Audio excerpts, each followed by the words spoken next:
Okay, good morning. It is 9:34, and I'm going to call this meeting of the Regional Sanitation District and Sacramento Area Sewer District to order, and direct the clerk to call the roll to establish a quorum, please. Good morning. Member Bruins?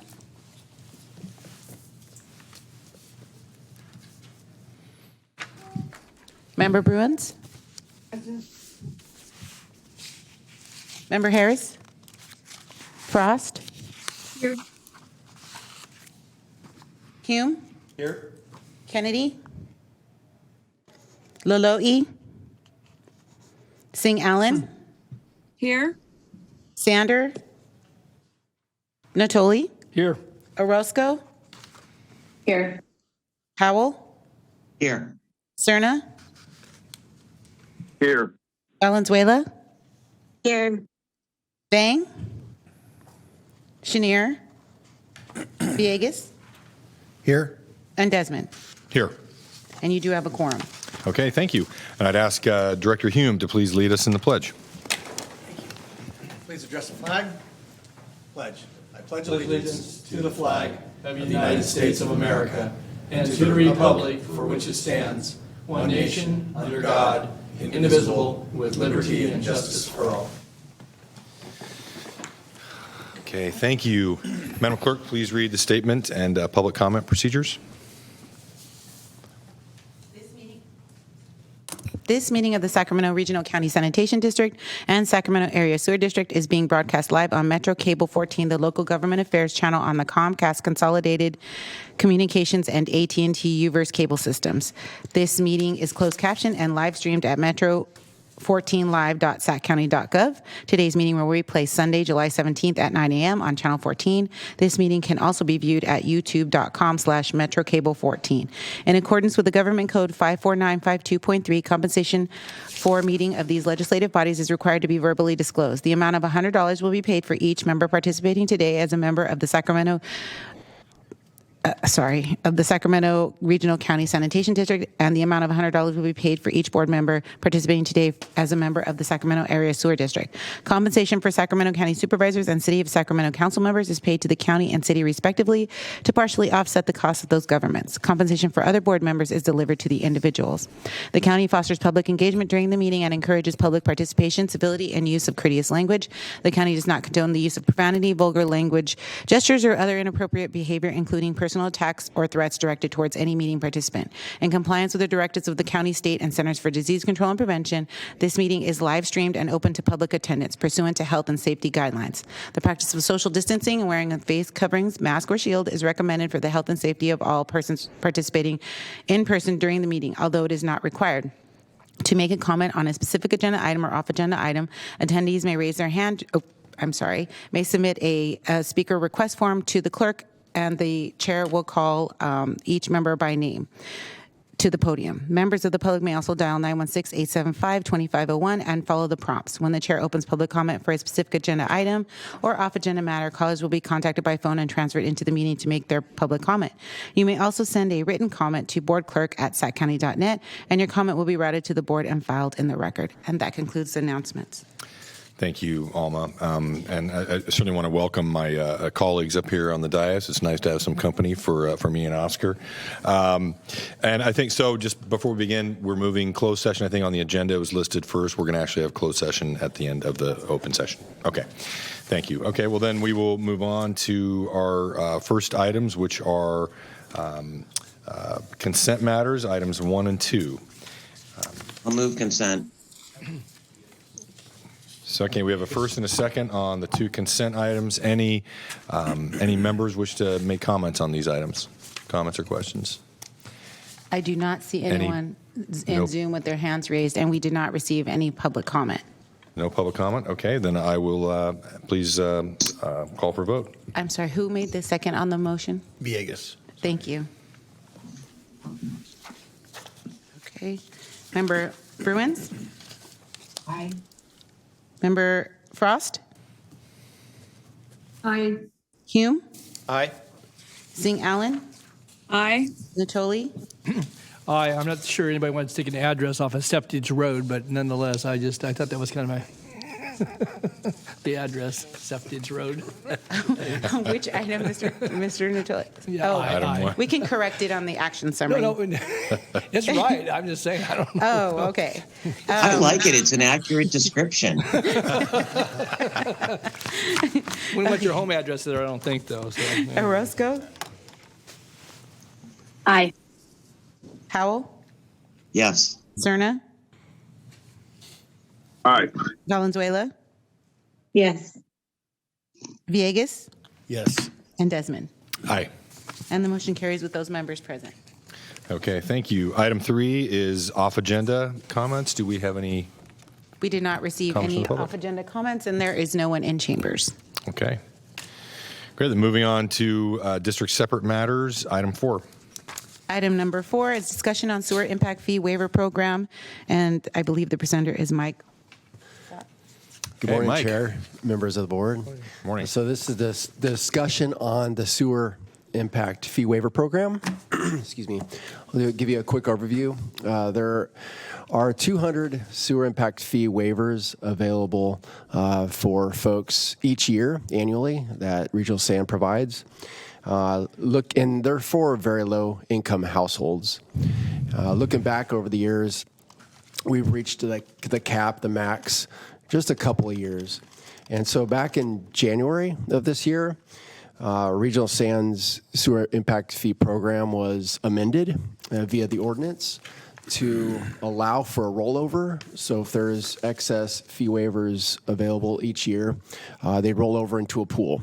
And that started back in 2013, 2014. So we've accumulated, it's around 1,100 sewer impact fee waivers. And we also modified what the fee waivers were based on. They used to be based on units, and now they're based on ESDs, which allows for a little bit more fee waivers for folks, specifically like multifamily apartments. During that discussion, the board recommended or asked that we look at allocating fee waivers per jurisdiction and not just broad for the whole county. And staff went back and talked with county and the SHRA, and we looked at, we evaluated whether that would be a good idea. And what we realized that it would be probably more, fair if we allocated, or I don't know about more fair, but, allocating fee waivers per jurisdiction would guarantee an amount for each jurisdiction, and, sounded good in theory. And then when we realized that the pool available would, cover any impact fees waiver requests that we would get at this time and going forward. So we didn't see much of a benefit of narrowing into allocating specific amounts per jurisdiction.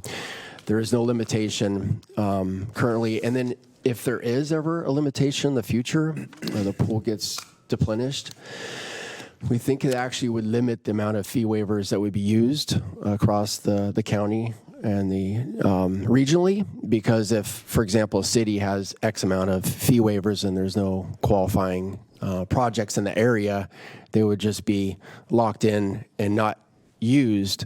And so with all that, we're recommending, along with county and SHRA, that we continue implementing the fee waiver program as currently designed and allowing it on more of a first come, first served basis across the county. And with that, I'll turn it back for any questions. Okay. Thank you, Mike. Any questions or comments from directors? I just have a comment. I was the one that asked the Yes, question Carrie. about whether or not. I was the one that asked the question about whether we should divide these up by member agencies, and I met with Christoph and Mike, and I'm satisfied with the staff recommendation. Thank you, Director Howell. Director Natoli.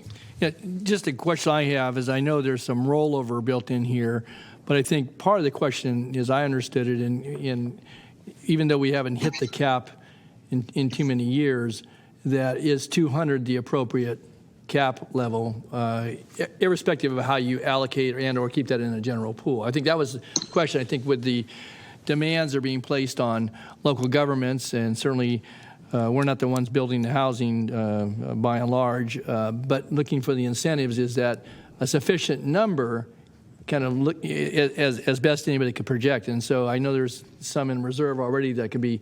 And so I guess that would be the question that maybe we get some direction around. And I don't know if one of you want to weigh in on that, because that seemed to me to be more of the criticality in all of this, is that in the region, and certainly in regional sands service area, that we're all getting pushed very hard to incentivize housing construction and multifamily housing in particular, but certainly other housing types.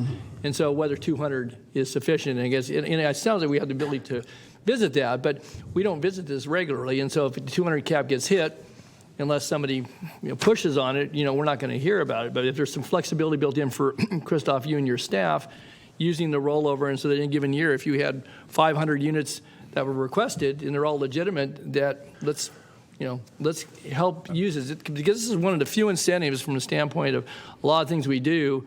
At least I look at it from the county's perspective, beside housing trust fund and some of those things that can help with subsidies, but where you actually physically, for connections and so forth, can buy down the cost. And obviously there's a cost to the district, but it's part of the economic development, I think, spectrum for our region. So I guess I just ask staff if there's enough flexibility so that if you hit that 200 and if the rollover begins to draw down too quickly, then you could come back to this board. But there needs to be some trigger point. Otherwise, it just a lot of this is done at the staff level, and we never see it unless we hear from our planning staff or from a project developer that we went in and now we're sitting in the queue because of those were all used up. And that was part of, I think, some of the feedback that we got from at least one developer in one of the jurisdictions that they were basically on hold because the cap had been exceeded in the last couple of years on that given year. So that's my question. Is there enough flexibility, and could we? I know we could adjust the cap. There are economic considerations, but I want to be sure that as we push through the needs as it relates to housing and incentivizing, that we give sufficient clearance there for folks to get into the program and use this, again, not being excessive, but also I think 200 has been in place for decades, at least a couple of decades, if I recall correctly. Let me address a couple of your points. So the history of the program has been that 200 has been plenty, and there were years where we didn't use any at all. We have hit the cap a couple times more recently, so you could argue maybe we're in a new era, more affordable housing being built. Still, even considering that, we've gone from having 200 cap to now having an additional 1,145. There's a lot there. So I think we have plenty of time to come back. If it really does get drawn down and maybe it's at 400 or something like that, we could certainly come back and say, well, let's consider a different cap number. But the other thing is that the 200 is tied to all of the other fee programs, mostly county programs. They also have the 200 cap. It becomes administratively difficult to have different caps for each fee program. So I think that you would probably want to have some consistency there. But 200 is somewhat of an arbitrary number. That so far has been plenty.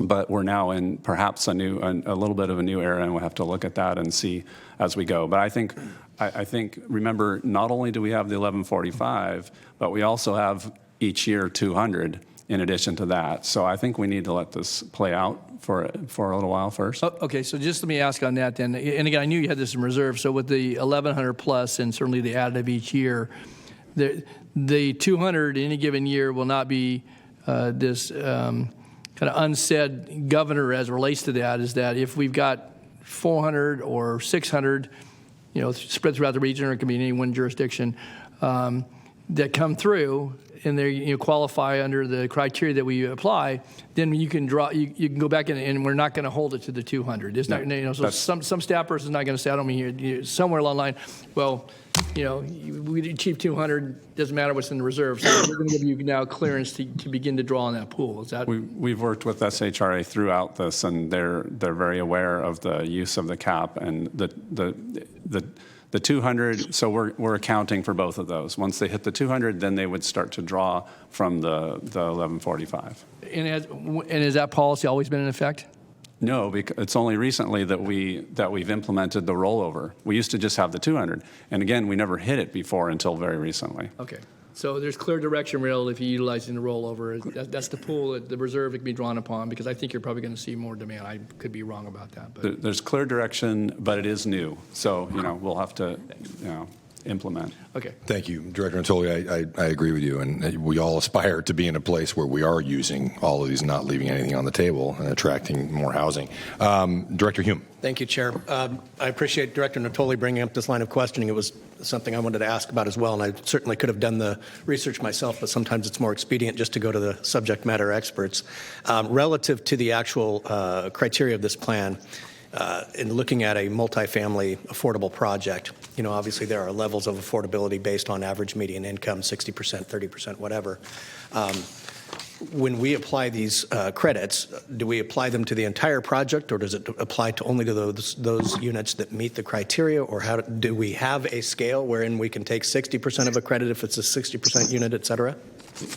I don't recall the exact name of it, and maybe Mike has it, but it's SHRA has established the criteria, and it's not a partial.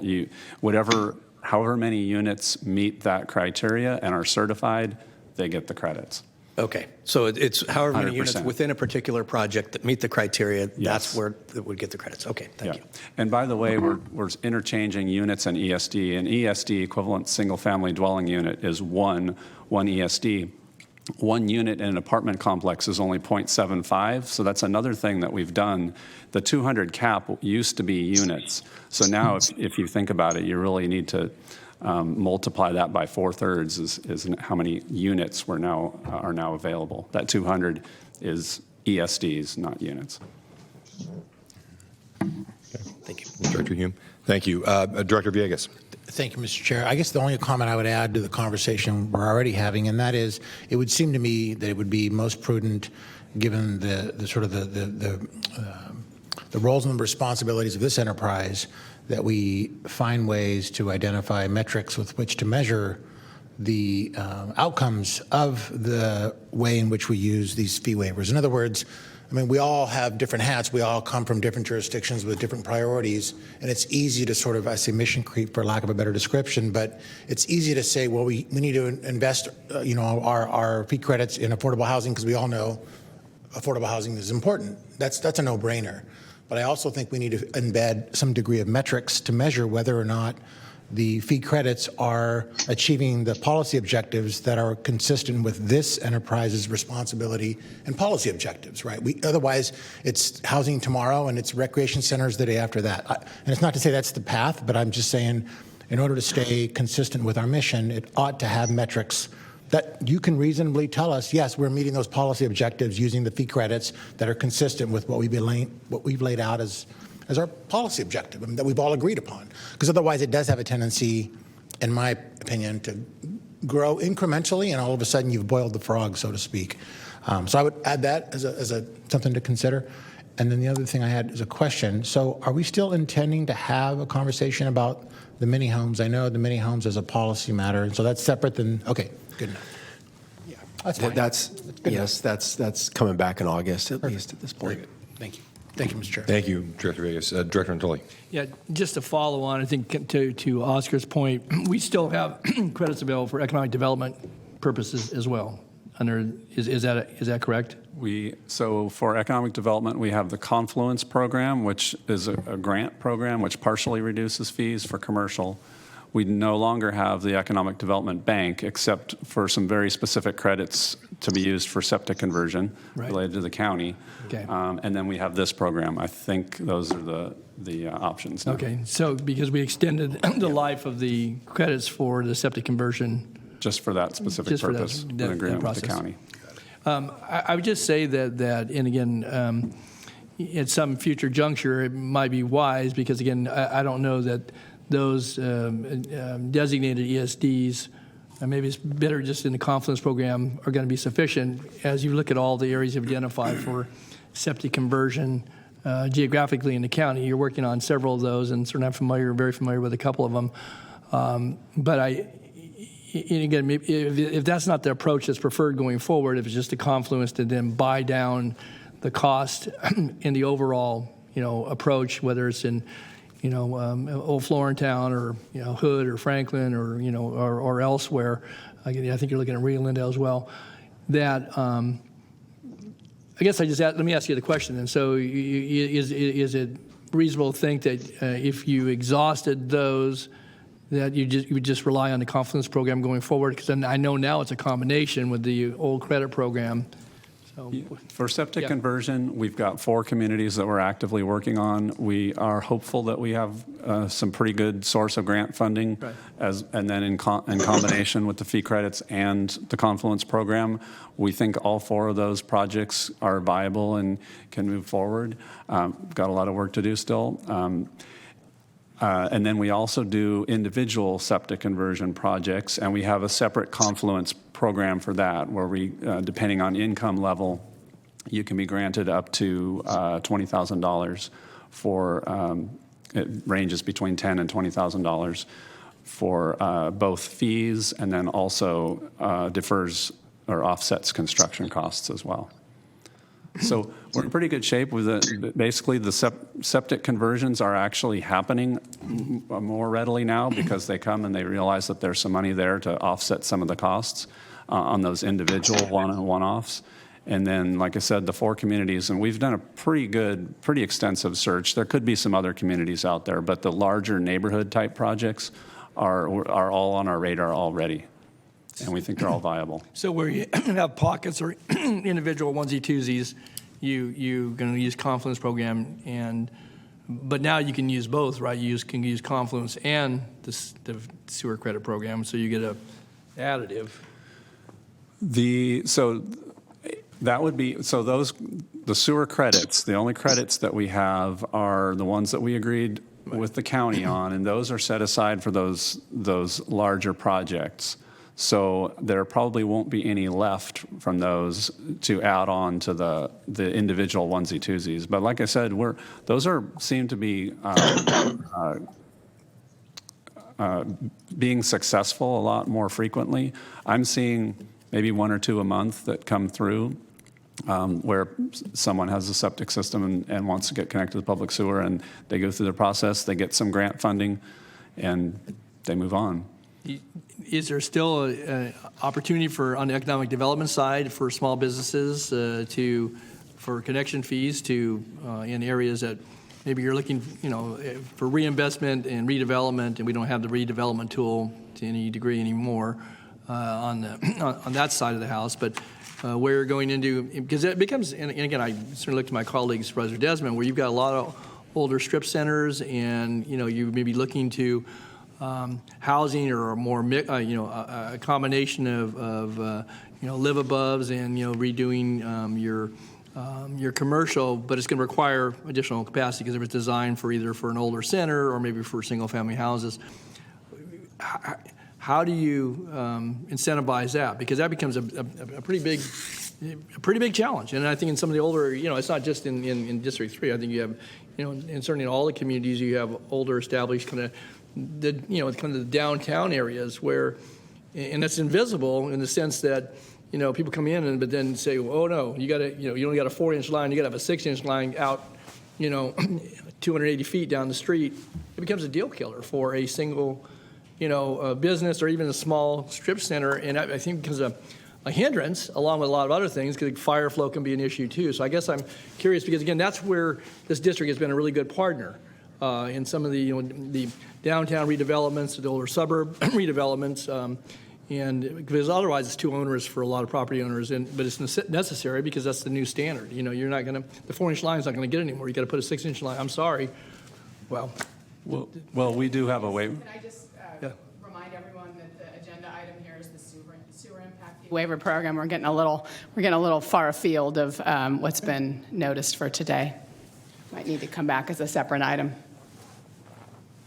Okay, let me just clarify. So the sewer impact fee, does it relate to commercial development? I guess the answer is for commercial development, we do have the Confluence program, which provides up to 50% grant reduction of the fee for commercial.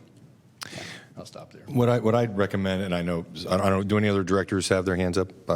Madam Clerk, can you see? I do not see any members in Zoom with their hands It's up. a great discussion, and I appreciate Director Natoli for bringing up some of these other points, and Director Villegas for saying we have to constantly reevaluate whether our fee waiver or credit programs, that these are accomplishing our policy objectives that we set here. I think it would be worthwhile to have a discussion later in the year at some point about the other credits and incentives that we have available, or some ideas for them, specifically for some of the economic development ideas that Director Natoli is talking about. So I'd like to maybe put something like that on the agenda, maybe for later in the year. So Christoph, I can talk with you about that. If there's, sounds like there's probably an interest from other directors as well for that.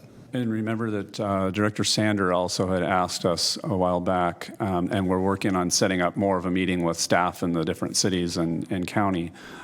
So that could be part of it too. We could Great. bring forward kind of what at least what we current program, and perhaps some ideas with your input. Great. Do we have any public comment on this item, Madam Clerk? Okay. Do not have any public comment for this item. Okay, and seeing no more comments or questions from directors, the recommendation is to continue implementing the fee waiver program as designed, and I thank Director Howell for really initiating this conversation, and we'll entertain a motion. I'll move the item. Did you get that, Madam Clerk? Yes. Okay. Howell and Hume. Yes. Okay. Member Bruins?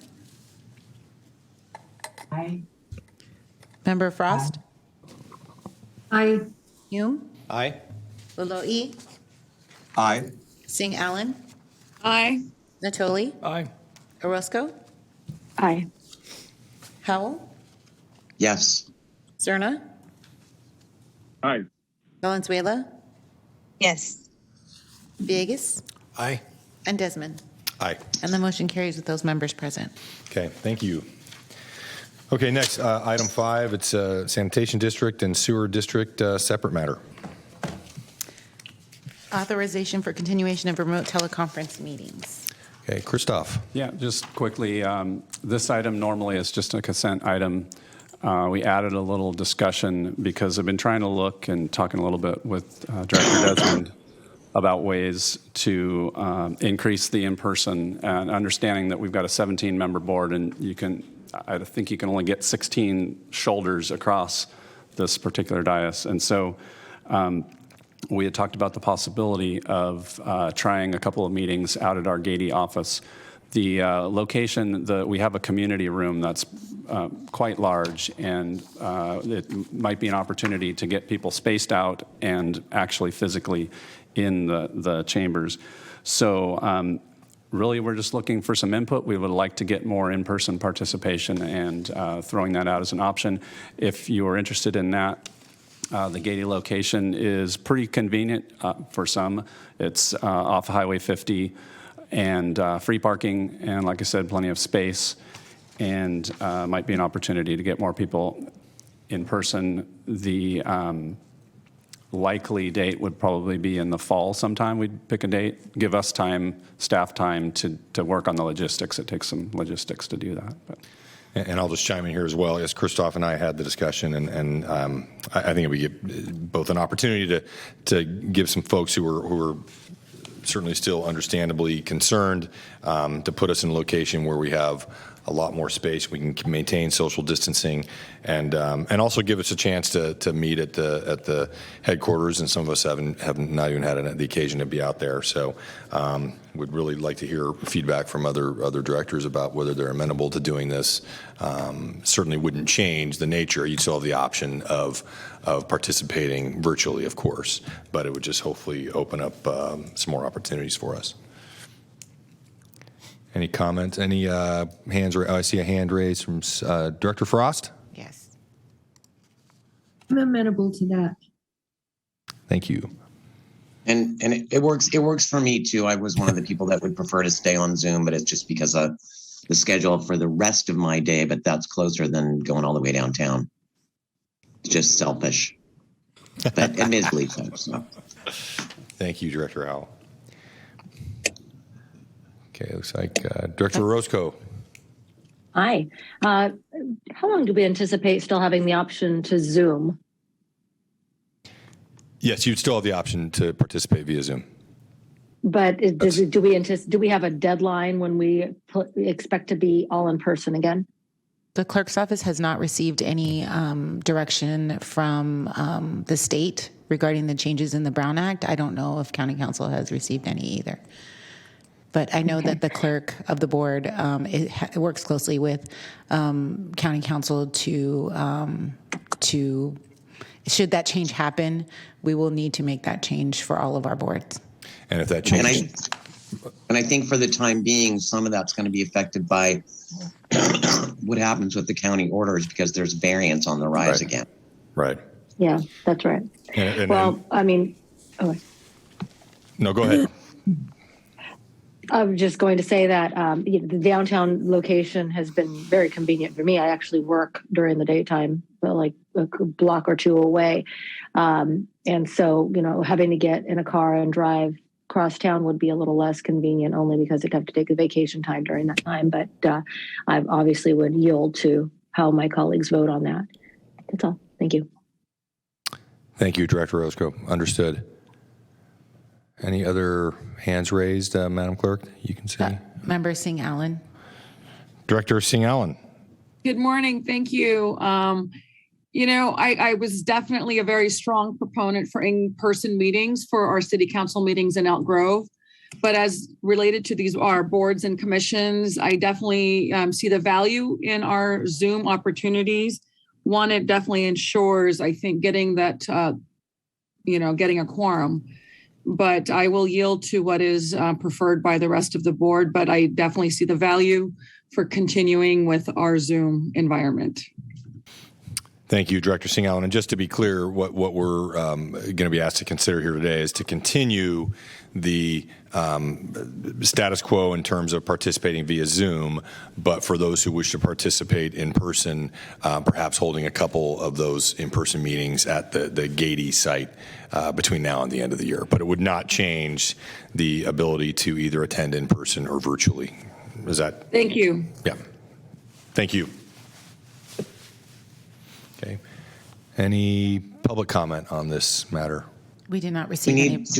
Do we need a motion? Yes, ma'am. So moved. Thank you. Second. Thank you. Okay. I have a motion by Director Howell and a second by Director Hume. Member Bruins? Aye. Member Frost? Aye. Hume? Aye. Loloe? Aye. Singh Allen? Aye.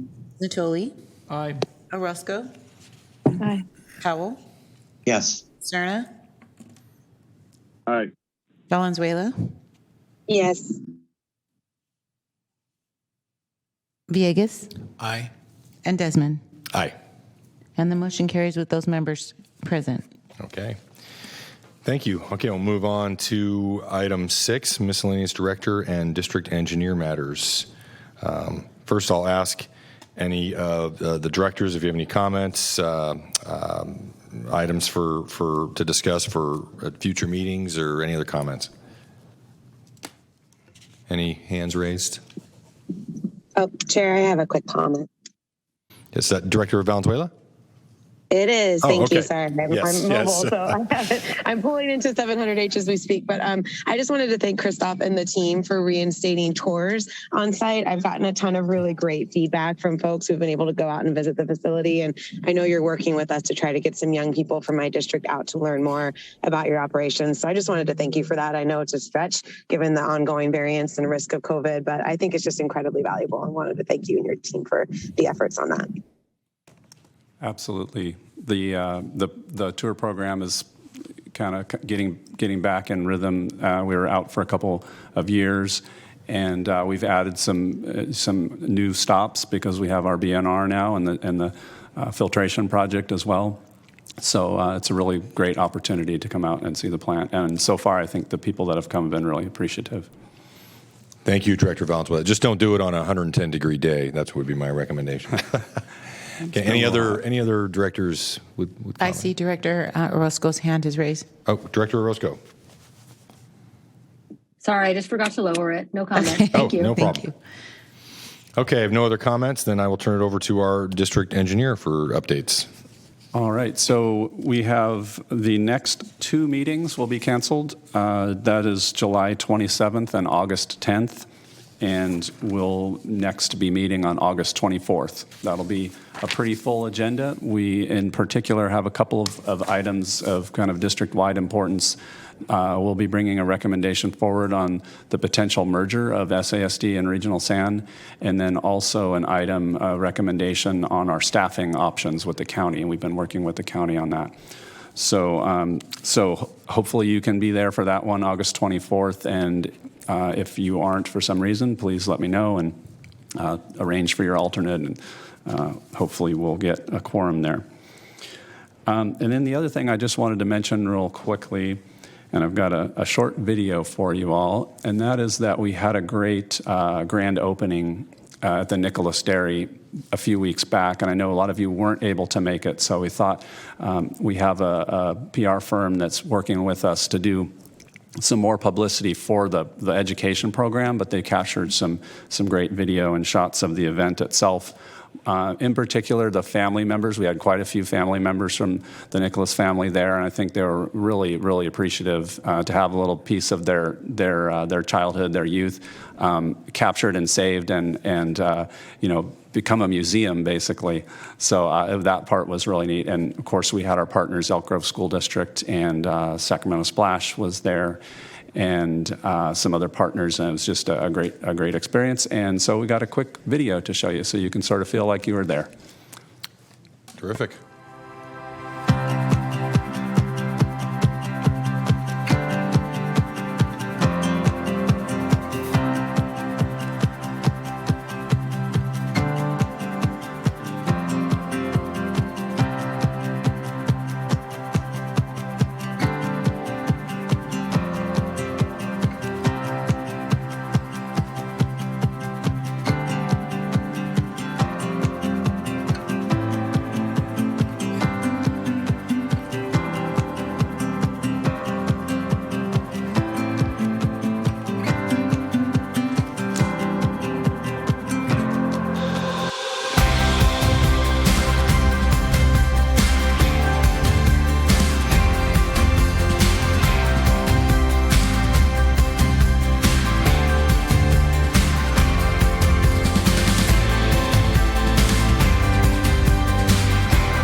What a great video. Let me turn it over to my colleague, Director Natoli, who figured prominently in that video. I wish I could have joined you that day, but I assume you might have some comments. Well, I just want to compliment certainly all the folks who put a lot into making sure that it was an outstanding a day. There was a lot to be seen, and certainly I think to take in and to have the family there, as Christoph said, was really, really special. And I know I received some comments from them about how appreciative they were. One, the restoration certainly of the house, but of the milk barn and all the activities. And I think that's what's really key is that you look at the Nicholas Ranch and certainly the functionality, obviously, what the district's charged with, but to have this treasure of a farmhouse and the setting there adjacent to the buffer lands, but then all the activities and who they got involved. The 4-H, the FFA, the Garden Club, certainly Sacramento Splash, and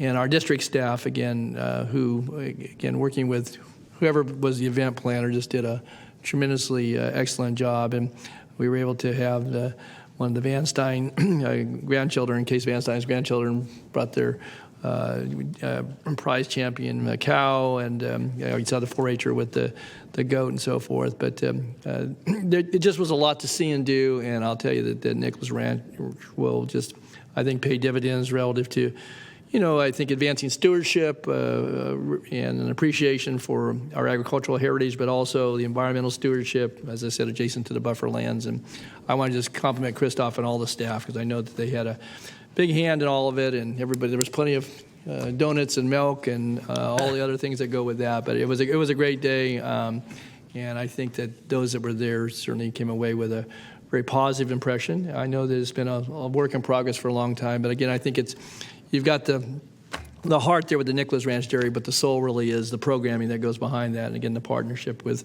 Oak Grove School District and with certainly other partners, and certainly Splash.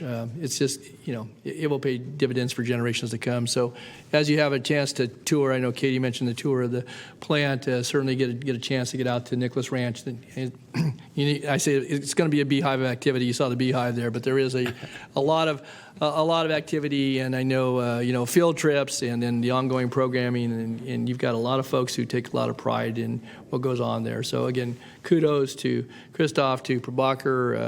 Prior to his retirement, obviously he was certainly a tremendous supporter of this, and a lot of the staff that's here, and some that certainly have retired or gone on, have been key parts of all that. And certainly this board, I know this board obviously was responsible for approving the funding that went into the restoration, and we had some good discussion here at the dais. But I will just say I think the investment is one that is almost priceless, in the sense that what we do there and how it ties in with the long-term work that the district does.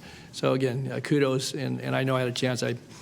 Christoph, I didn't get a chance to talk the day after, but I left a message. I know you shared it with staff, that it was an awesome event. It really was. I mean, but I think it's certainly emblematic of what can be done when people put their minds to it. Certainly, obviously, the resources to do the restoration. But I won't go any longer than this. But just I think it will be appreciated, and will garner, I think, additional appreciation and support for what the district does generally, but also, as I said, the attributes of environmental stewardship and agricultural heritage. And it's just a tremendous asset. And thank you for the district. I know there's, you still have the Sims House, which is on another portion of the property, and that has some historical value, but this is just great. You have great partners. Yeah, you'll be seeing in the future, we'll be bringing forward a longer-term contract with Splash, probably 100-plus field trips this next, coming school year. Lots going on.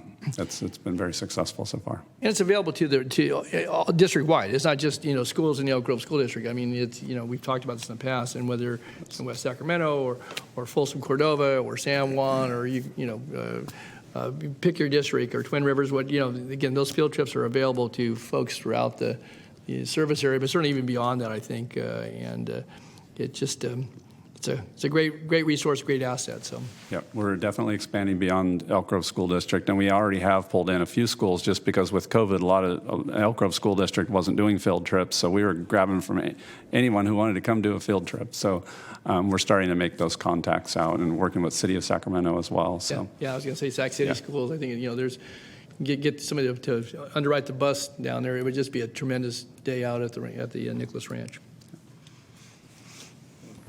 Okay. Anything else, Christoph? That's it.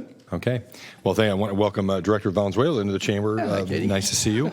And I'm certainly motivated to get out there and check this out. Hearing from Director Natoli, I really appreciate those comments, and it's very exciting, a wonderfully positive thing. Okay. Well, then moving on to item 7, district separate matters, Sacramento Area Sewer District separate matters. Collection of delinquent sewer service charges on the property tax roll. Okay, I will turn it over to Tepa. Good morning, Chair and members of the board. My name is Tepa Banda, the Director of Finance. This item is something that comes to the board every year, where our channel for collecting delinquent sewer charges. So before today, in April, we sent out notices to the affected owners, letting them know their delinquent status and giving them a chance to either settle their charges or have the charges on the tax roll. And then in May, about a month later, we were in front of the board and and your board adopted a resolution to collect those charges and to advertise that resolution and set this date today as the public hearing. So before us today, we'll be holding the public hearing, to receive any protests or to these charges being collected. And if that goes through, we'll adopt the resolution, and then those charges will be forwarded to the county auditor to be placed on the roll next month. So that's what's before us. Okay. Thank you, Tepa. Before we open the public hearing, any comments or questions from directors? Any hands raised? No, there are no members with their hands raised. Okay, so we'll open the public hearing. Any comments from the public? We did not receive any public comments, and we do not have any requests to speak. Okay, then I will close. We've opened, and I'll close the public hearing. I'll move the item. Okay, we have a motion from Director Howell. Second, Director Williams. I have a motion by Member Howell and a second by Member Bruins. Okay, please call for a vote. Bruins? Aye. Hume? Aye. Kennedy? Natoli? Aye. Howell? Yes. Cerna? Aye. Frost? Aye. And Desmond. Aye. And the motion carries with those members present. Okay, thank you. I'll move on to the next separate matter, item 8. Item number 8 is to receive the 2022 update of the long-term financial plan and approve the capital funding projection for the Sacramento Area Sewer District for fiscal year 2022-23 through fiscal year 2031-32. Okay, thank you. And I think, Randy, you're going to be handling this one then? I am. Okay. Good morning, Chair and members of the board. My name is Randy Wolf, and I'm the accounting manager for the Sacramento Area Sewer District. This morning, we're going to take a brief look at the long-term financial plan for SASD. We use the long-term financial plan to help us identify the financial challenges and opportunities that faces SASD. The long-term financial plan assists in formulating the various policies and procedures that are needed to meet these challenges and opportunities.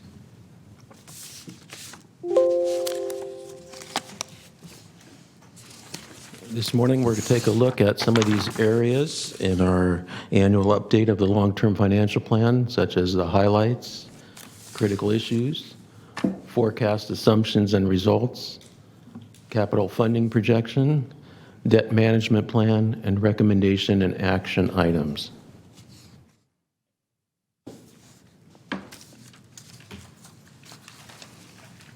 Because of your board's leadership and support, SASD is in a great place financially. Despite the pandemic, there has been minimal impact on SASD's revenues and expenses. There have been no rate increases for 11 years, and the next rate increase is not projected until fiscal year 27-28, 5 years from now. The district has healthy cash reserves and cash balances and a history of balanced budgets, low debt rates, and maintains a stable AA+ credit rating. In 2015, the 2015 bonds were issued to refund the 2005 bonds, with 1/3 of the outstanding debt being paid off early. In the future slide, we will look at the CFP as it's increased substantially, but no new debt has been needed to be added for the funding of this program. In July 2021, the adoption of the SASD investment policy occurred. This will allow the cash reserve investments to be invested outside the county pool. This will better align the investment objectives and liquidity needs of SASD and could potentially earn higher interest income to help achieve our strategic objectives. It is projected that the transfer of the cash reserves from the county pool to be invested outside the county pool will begin in September of 2022.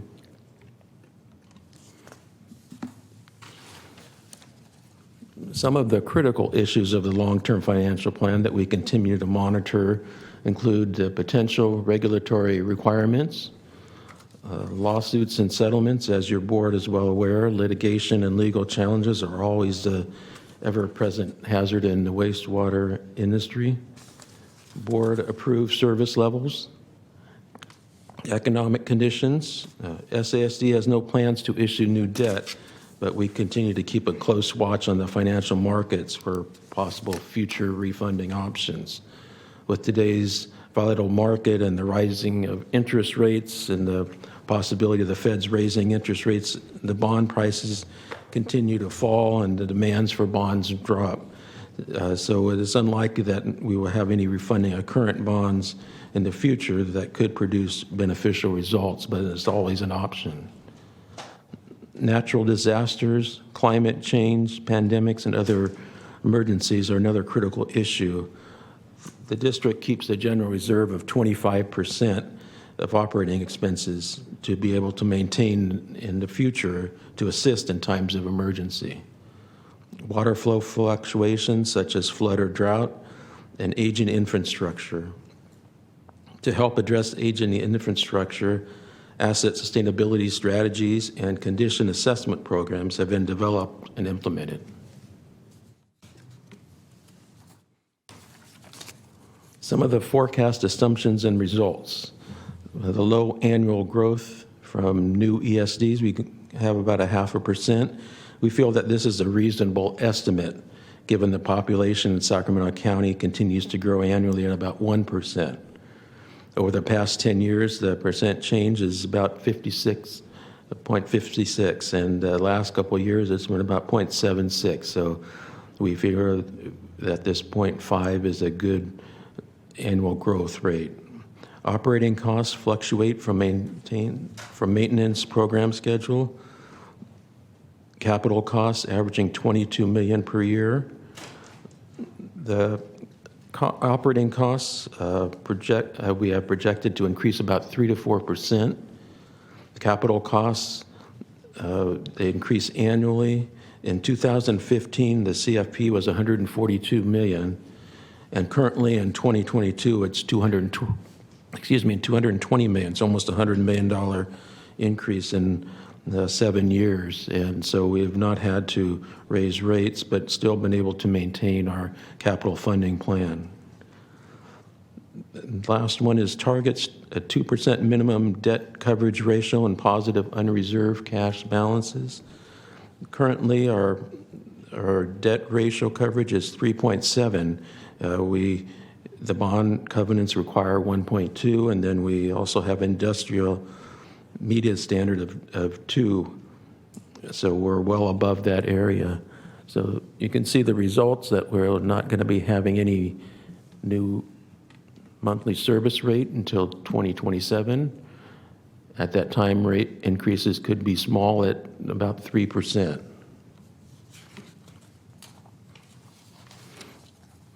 The CFP has been a considerable increase, but because of the 2015 refunding and paying off debt early, funds are available for this increase. Some of the CFD projects include the relief projects, pump station rehab projects, system rehab projects, vehicles and facilities, and focus area septic conversion projects. With the septic conversion projects, it is anticipated that SASD can recover from grants about $30 million of the $34 million in total costs. Lower lateral replacements include rehab of various components of the sewer system.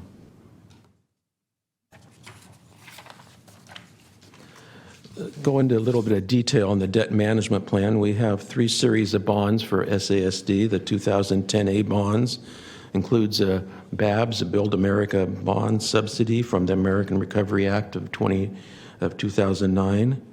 These bonds include a make-whole call provision that protects the bondholders. This provision makes it highly unlikely a candidate for future refunding. The Series 2010B bonds, which mature in 2025, could be paid off early to generate savings and reduce the need for rate increases. The Series 2015 bonds are callable in August 1st, 2025, and there's a possibility that a taxable refunding could take place. This would lower the debt service costs and restructure future principal payments to help achieve a better level debt service profile and help reduce the need for rate increases.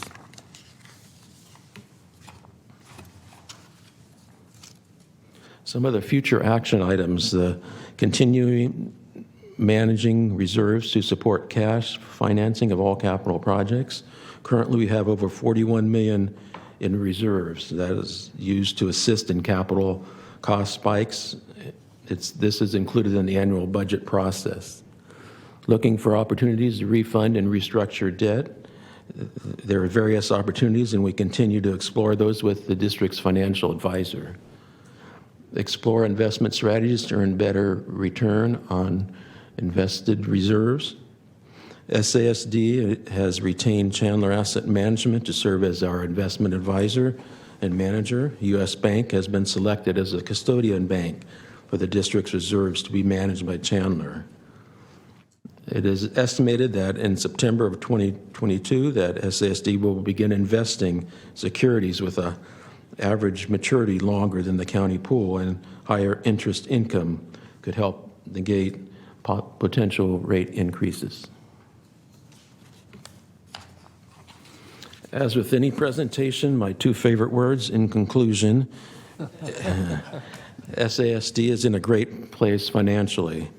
This year's long-term financial plan has a possible rate increase occurring 1 year later than last year's. If a rate increase is needed in 2027 or 2028, the SASD 2015 bonds would be callable in 2025, and the refunding of these bonds could help reduce the need for a rate increase. So this morning, we're recommending for your board to receive and file the long-term financial plan for 2022 and approve the SASD capital funding projection for 2022. The individual projects that make up of the capital funding projection will continue to be brought to your board for board approval. Thank you very much for the privilege of your time. Okay. Thank you, Randy. Any questions or comments from directors? Director Hume. Thank you, Chair. First of all, every time we talk about finances, I want to just reiterate praise on the fact that one of the reasons the district is in such good financial condition is the management and restructuring of the debt over the years and taking advantage of those opportunities to reduce our payments, our outflow every year.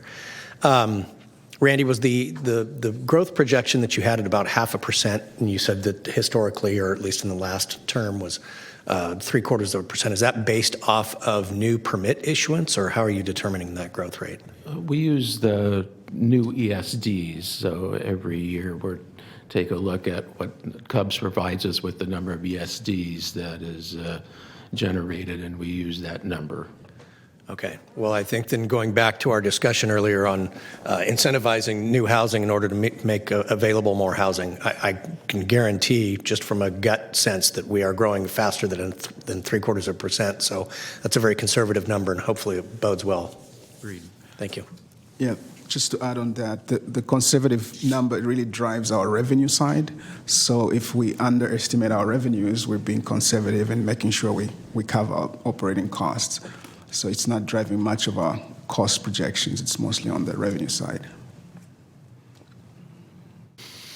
Okay, thank you, Director Hume. Any other directors with their hands up, Madam Clerk, you can see? I do not see any members with their hands raised in Zoom. Any public comment on this item? We did not receive any public comment to speak on this item. Okay. I'll move to receive and file and approve the capital plan. Okay, and the chair will second. Thank you. And I just wanted to let everyone know that Director Bruins had to leave the meeting at 10:30, so she's no longer available. Member Frost? Aye. Hume? Aye.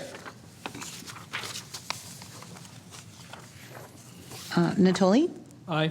Howell? Yes. Cerna? Aye. And Desmond? Aye. And the motion carries with those members present. Okay, thank you. Items 9 and 10 are receive and file. And unless there are any comments or questions from directors, I will adjourn the public meeting at 10:33, and just double check with council. We will adjourn and reconvene. Members of the Regional Sanitation District reconvene both virtually and in the conference room up here. Hearing room 1.